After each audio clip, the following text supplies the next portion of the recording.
వెతలు తీరును, కృపలు దొరుకును, సాటి లేనిది యేసుని నామం. యేసునామమే మధురం, మదిలో తలచిన ధన్యం. యేసునామమే మధురం. ప్రభువునందు ప్రియమైన దేవుని బిడ్డలారా, నేటి వాక్య ధ్యానం కొరకు ప్రార్థిద్దాము. ఉదయము 11:30, రాత్రి 9:30 గంటలకు ఇదే ఛానల్లో వాక్య ప్రసారాలు చేస్తున్నాము. ప్రార్థించండి. స్టూడియో నిర్మాణం చేస్తున్నాం. భవిష్యత్తులో బైబిల్ గ్రంథాన్ని 4వ పర్యాయం ధ్యానించటానికి మరియు ఆ ధ్యానాలు ఇతర భాషల్లోనికి తర్జుమా చేయటానికి ప్రాముఖ్యమైనటువంటి మానవ సమస్యలపైన దేవుని వాక్య పరిష్కారాలు సూచించే వాక్యోపదేశాలు అందించటానికి ఈ స్టూడియోను నిర్మిస్తున్నాం. మీరు ప్రార్థించాలని, సహకరించాలని కోరుతున్నాను. బైబిల్ గ్రంథాన్ని 3వ పర్యాయం ముగించటానికి కొనసాగిస్తున్నాము. ఎపిసోడ్స్ సహకారం పంపించడం ద్వారా మీరు మాకు సహకారం అందించాలి అని మేము మీకు మనవి చేస్తున్నాం. ప్రార్థన ఫలితాన్ని ఇస్తుంది. ప్రార్థించండి. ప్రార్థన చేసుకుని వాక్యం ప్రారంభిద్దాం. మమ్మలను మిక్కిలుగా ప్రేమిస్తున్న మా ప్రియ పరలోకపు తండ్రి, వందనాలు, స్తోత్రాలు చెల్లిస్తున్నాము. నేటి వాక్య ధ్యానం ద్వారా మాతో మాట్లాడమని ప్రార్థిస్తున్నాము. ఘనత, మహిమ, ప్రభావాలు మీరే పొందమని వేడుకుంటున్నాము. మా ప్రేక్షకులను ఒక్కసారి దర్శించండి. వాక్యము మా జీవితాలకు దీపము, వెలుగు, మా జీవితాలకు బలము, ఆధారము, సమస్తము. కావున వాక్యము చేత మమ్మను బలపరచము. యేసు మీ శక్తి గల నామమున ఈనాటి శ్రోతలకు రక్షణ, ఆత్మలో వృద్ధి దయచేయమని ప్రార్థిస్తున్నాం తండ్రి. ఆమేన్. ప్రియమైన దేవుని బిడ్డలారా, దయచేసి మీ పరిశుద్ధ బైబిల్ గ్రంథాన్ని తెరవండి. హెబ్రీ పత్రిక 2వ అధ్యాయం మీ ఎదుట ఉంచుకోనండి. హెబ్రీ పత్రిక 13 అధ్యాయాలు, 13 అధ్యాయాలలోనూ వ్రాయబడినటువంటి గొప్ప సంగతులు మనకు దీవెనకరం. 2వ అధ్యాయం 18 వచనాలు ఉన్నాయి. మొదటి అధ్యాయము 14 వచనాలు మనం ధ్యానం చేశాము. 14 అధ్యాయాలు 14 వచనాలు మనం ధ్యానించటానికి మనం మోర్ దాన్ 10 days తీసుకున్నాము. 10 ఎపిసోడ్స్ తీసుకున్నాము. చాలా ప్రాముఖ్యమైన సంగతులు మనం ధ్యానం చేస్తూ వచ్చాము. ఇక 2వ అధ్యాయంలోకి వెళ్ళేటప్పటికీ పౌలు గారు యూదా జనాంగానికి దేవుడు వారికిచ్చిన రక్షణ ఎంత గొప్పదో తెలియచేస్తున్నాడు.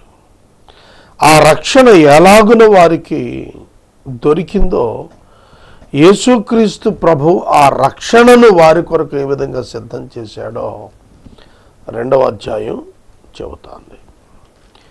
పరిశుద్ధత, పరిశుద్ధపరచబడుటకు మూలాలను గూర్చినటువంటి సందేశం పౌలు గారు యూదా జనాంగానికి తెలియజేశాడు.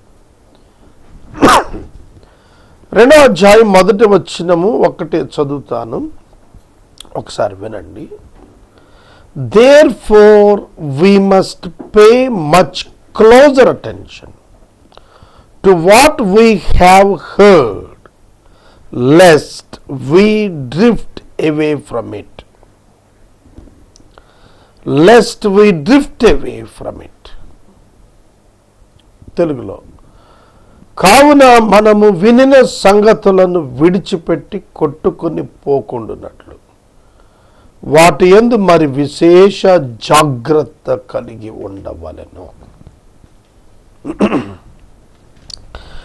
ఈ యొక్క వచనంలో యూదులు ఇశ్రాయేలీయులకు పౌలు 12 గోత్రాల ప్రజానికానికి ఆయన ఇస్తున్న ఏకైక సందేశం ఏంటంటే మనము వినిన సంగతులు,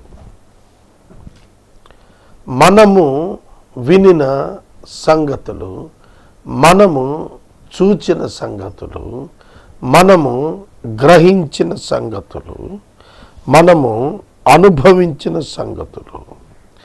సంగతులు విడిచిపెట్టి కొట్టుకొని పోకుండా ఆ సంగతులు యందు మరి విశేష జాగ్రత్త కలిగి ఉండాలి. ఆ సంగతులు విడిచిపెట్టకూడదు, ఆ సంగతులు కొట్టుకొని పోకూడదు మీ వద్దనండి. ఆ సంగతులు జాగ్రత్తగా కాపాడుకోవాలి. ఏంటి ఆ సంగతులు? ఏమిటి ఆ సంగతులు? వినిన సంగతులు అన్నాడు. ఐఎన్జి ఇంగ్ ఫామ్ ఎప్పుడు వాడతాం అంటే కంటిన్యూషన్ ఉన్నప్పుడు ఐఎన్జి వాడతాం. ఐఎన్జి అనేటువంటి పదం ఎప్పుడైనా ఒక వెర్బ్కి చేర్చినప్పుడు ఆ క్రియ కొనసాగుతోంది. Follow, following, do, doing, fear, fearing, lift, lifting, make, making, ing form వాడినప్పుడు ఇట్స్ ఎ కంటిన్యూయస్ యాక్షన్. వినిన సంగతులు కొట్టుకొని పోకుండా జాగ్రత్తగా కాపాడుకుంటూ వాటి యందు విశేషంగా నడుచుకోవాలి. అది పౌలు గారు చెప్పింది. కాబట్టి మనం బైబిల్ గ్రంథంలో సేఫ్ గాడ్స్ అంటారు వీటిని. కొన్ని సంగతులు ఉన్నాయి, అవి ఇంగ్ ఫామ్తో కంటిన్యూ అయ్యే కొన్ని వెర్బ్స్, అవి కొన్ని క్రియలు, వాటిని కొట్టుకుపోకూడదు, మనలో ఉండాలి, అవి వెళ్ళిపోకూడదు, వాష్ అవుట్ అయిపోకూడదు. కనుక నీ మనస్సులో ఏమి ఉంచుకోవాలి? నీ మనస్సులో వాక్యం ఉంచుకోవాలి. వినిన సంగతులు. ఏ సంగతులు విన్నావు? పైన చెప్పాడు, కావున మనము వినిన సంగతులు. What they have heard. దేన్ని విన్నారు వాళ్ళు? వాక్యాన్ని విన్నారు. కనుక మనస్సులో ఉంచుకోవాల్సినది కొన్ని విశేష సంగతులు, కొట్టుకొని పోకుండా చూసుకోవాల్సినవి ఏమిటి అని మనం చూస్తే 2వ అధ్యాయం 1వ వచనంలో ద హియరింగ్, వినినటువంటి సంగతులు, వినినటువంటి సంగతులు. 2వది హీడింగ్. సహోదరులారా 3వ అధ్యాయం 12వ వచనంలో, సహోదరులారా జీవమగల దేవుని విడిచిపోవునట్టి విశ్వాసము లేని దుష్ట హృదయం మీలో ఎవరిలోనైనా ఉన్నదేమో అని, ఒక్కవేళ ఉండునేమో అని జాగ్రత్తగా చూసుకోండి. ఇక్కడ ఏమన్నాడంటే మొట్టమొదట కొట్టుకొని పోకుండాన్నట్టు విశేష జాగ్రత్త కలిగి ఉండండి అన్నాడు. మళ్ళీ ఇక్కడ అంటున్నాడు 3వ అధ్యాయం 12వ వచనంలో, జీవమగల దేవుని విడిచిపోవునట్టు విశ్వాసము లేని దుష్ట హృదయం. పౌలు యూదులకు చాలా హెచ్చరికలు ఇస్తున్నాడు. ఎందుకంటే యూదులదే రక్షణ, యూదులదే ధర్మశాస్త్రం, యూదులకే ప్రవక్తలు, యూదులకే రాజులు, న్యాయాధిపతులు, యూదులకే దేవాలయము, యూదులకే వాగ్దానములు. ఇవన్నీ వారికే కాబట్టి వారిలో ఎక్కడ దుష్ట హృదయం ఉండకుండా చూసుకోమన్నాడు. అది సంగతి. ఇక్కడ ఏమిటి సంగతి అంటే దుష్ట హృదయం ఒకవేళ ఉంటుందేమో చెక్ చేసి చూసుకోండి, అది లేకుండా చూసుకోమన్నాడు. తర్వాత 3వ అధ్యాయం 13వ వచనంలో మీ హృదయములను కఠినపరచుకొనకండి, మీరు ఆయన శబ్దము విన్నప్పుడు ఆయన మీ హృదయములను కఠినపరచుకొనకండి, భ్రమతో ఎవడు కఠినపరచబడకుండా నేడని సమయంలో ప్రతి ఒక్కరు అక్కడ బుద్ధి చెప్పుకోండి. చూడండి ఎటువంటి క్రియల గురించి మాట్లాడుతున్నాడు. విన్న వాటిని మర్చిపోవద్దన్నాడు, దుష్ట హృదయం లేకుండా చూసుకోమన్నాడు. తర్వాత కోపము పుట్టించినప్పటి మీ హృదయాలలో ఉన్న కఠినత్వం లేకుండా చూసుకోమన్నాడు. ఒకరినొకరు చెక్ చేసుకోమన్నాడు. ఒకరినొకడు చెక్ చేసుకోండి. పాపము చేత భ్రమ కలుగుతుంది కాబట్టి ప్రతి దినం బుద్ధి చెప్పుకోండి. యూదులు చేయాల్సిన పని చెప్పాడు, క్రైస్తవుడు కూడా ఇదే చేయాలి. ఒకరికి ఒకడు బుద్ధి చెప్పుకొని కఠిన మనసు లేకుండా చూసుకోవాలి. You should alarm and warn your fellow Christian about the stubbornness of the heart. కఠినమైన హృదయం, దుష్టమైన హృదయం మీలో ఉండకూడదు. అది సేఫ్ గాడ్ థింగ్ అన్నారు దాన్ని. అది మనకు చాలా ఉపయుక్తమైనది, అవసరమైనటువంటిది. తర్వాత 4వ అధ్యాయం 1వ వచనంలో భయాన్ని గురించి మాట్లాడుతున్నాడు. ఆయనకి విశ్రాంతిలో ప్రవేశించుదుము అన్న వాగ్దానం ఇంకా నిలిచి ఉన్నది కనుక మీలో ఎవరైనా ఒకవేళ ఆ వాగ్దానం పొందకుండా తప్పిపోతారేమో అని భయం కలిగి ఉండండి. దేవుడు రక్షణ వాగ్దానం చేశాడు విశ్వాసం ఉంచిన వాళ్లకు. ఆ వాగ్దానం తప్పిపోతామేమో అనే ఒక భయం మనలో నిత్యం ఉండాలి. It does not mean that you will lose your salvation, but you must be careful in taking care of that salvation. ఆ రక్షణను గురించినటువంటి జాగ్రత్త, ఆ భయం మనలో ఉండాలి. ఇంత గొప్ప రక్షణ నిర్లక్ష్యం చేస్తే ఎలా తప్పించుకుంటాం అనే భయం మనలో ఉండాలి.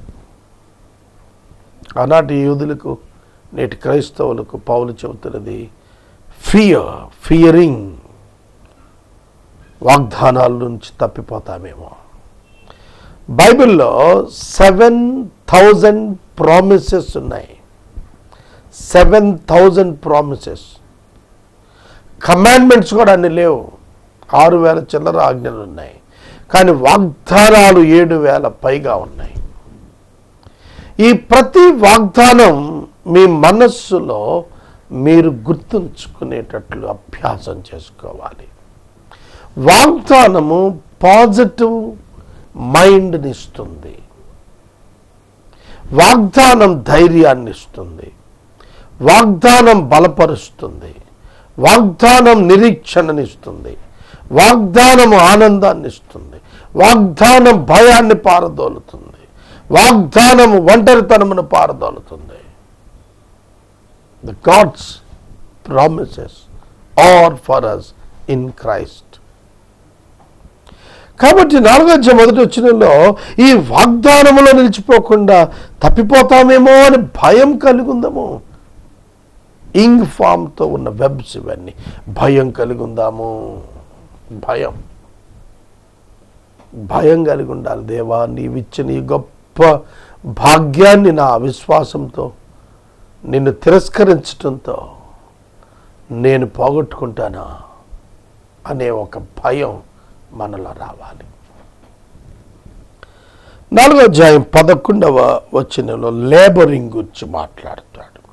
కాబట్టి అవిధేయత వలన వారు పడిపోయినట్లు మనలో ఎవడు పడిపోకుండా ఆ విశ్రాంతి యందు ప్రవేశించుటకు జాగ్రత్త పడదము. ఎలా జాగ్రత్త పడాలి? అవిధేయత, విధేయత. Obedience and disobedience. Obedience is nothing but laboring.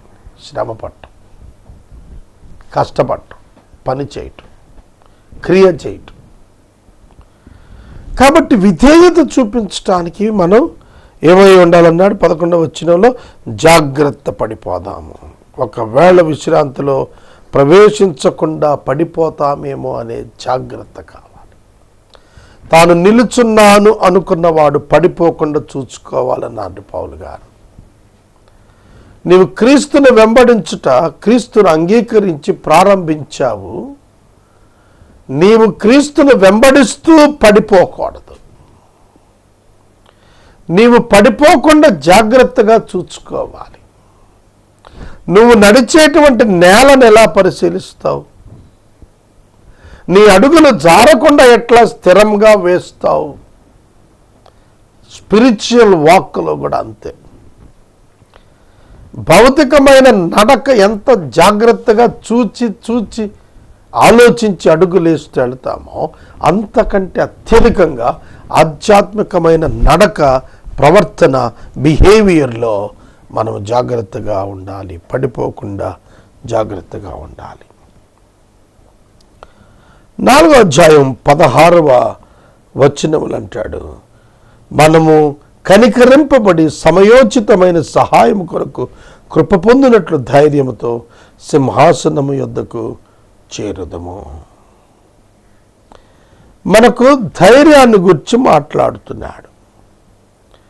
మనం ప్రభువును చేరుటను గురించి, we are coming to the lord.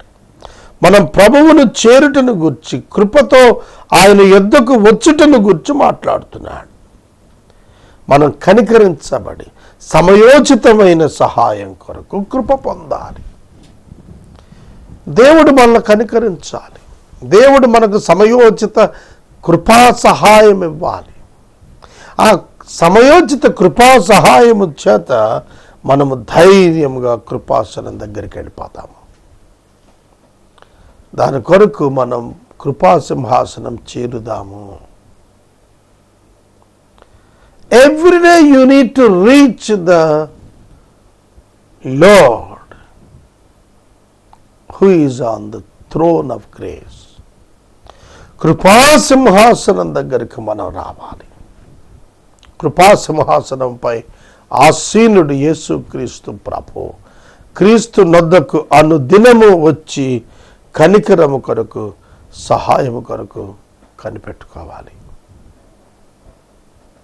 These are all the things every day you need to observe in your life. The prayer life is very, very, very important. ప్రార్థన నీ జీవితాన్ని మార్చేస్తుంది. నీ మనస్సును ప్రార్థన స్వాధీనం చేస్తుంది దేవునికి. నీ మనసులో అనేక ఆలోచనలు పుడుతుండొచ్చు.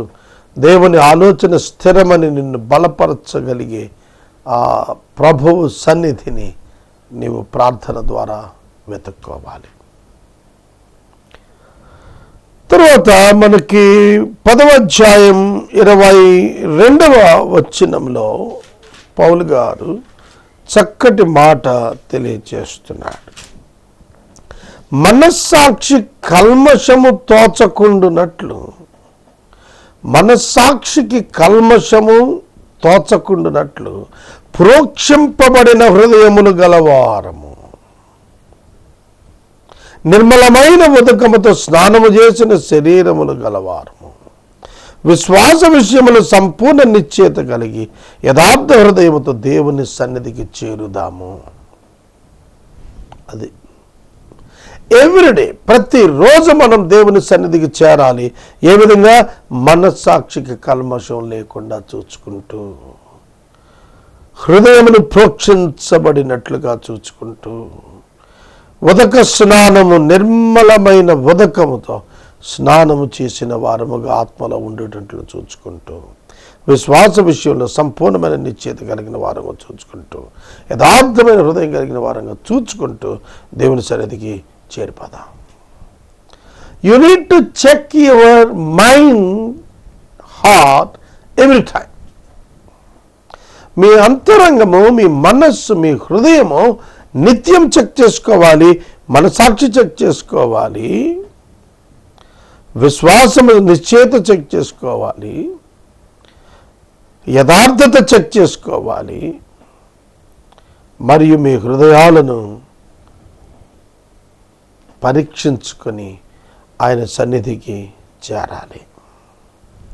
ఇది మనం అబ్జర్వ్ చేయాల్సింది. ఇటువంటి హెచ్చరికలు పౌలు గారు ఇస్తున్నాడండి. 3వ అధ్యాయం 6వ వచనం, 10వ అధ్యాయం 23వ వచనాల్లో చెప్పిన మాట, నిశ్చయతతో మనం ప్రభు సన్నిధికి రావాలి. అలాగే 12వ అధ్యాయం 1వ వచనంలో శ్రేష్టమైన హెచ్చరిక ఇచ్చాడు. ఇంత గొప్ప సాక్ష్య సమూహం మేఘం వలె మనల్ని ఆవరించినందుకు మనం కూడా ప్రతి భారము, ప్రతి సులువుగా చిక్కులు పెట్టి పాపం విడిచిపెట్టి విశ్వాసమునకు కర్తయ్య దాన్ని కొనసాగించడం యేసు వైపు చూస్తూ మన ఎదుట ఉంచబడిన పందెములో ఓపికతో పరిగెత్తుదము. It's also everyday action. ప్రతిరోజు చేయాల్సింది ఏంటంటే మనం దేవుని యొద్దకు పరిగెత్తుట, దేవుని వైపు చూస్తూ, యేసు వైపు చూస్తూ, లుకింగ్ అంటు జీసస్.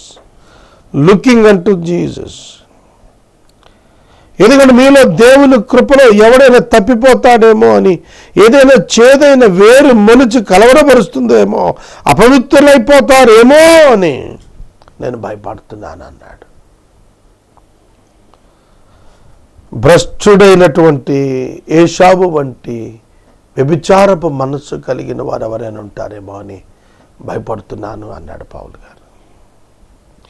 ఈ వచనాలను మనం చూస్తున్నప్పుడు చాలా స్పష్టంగా ఆ విశ్వాసముతో కర్త అయిన ఆయన వైపు చూస్తూ మన ఎదుట ఉంచబడిన పందెములో పరిగెత్తాలి. ఓపిక కావాలి. Run towards the perfecter of your faith. For the joy that was set before him, enduring the cross, despising the shame. అవమానం సహించి సిలువను భరిస్తూ మనం పరిగెత్తాలి. This is safe guarding our faith. మన విశ్వాసమునిది కాపాడుతుంది. ఈ విధంగా మనం జీవిస్తున్నప్పుడు మనం దీవించబడతాం. 12వ అధ్యాయం 12వ వచనంలో వడిలిన చేతులను, సడలిన మోకాళ్ళను బలపరచండి.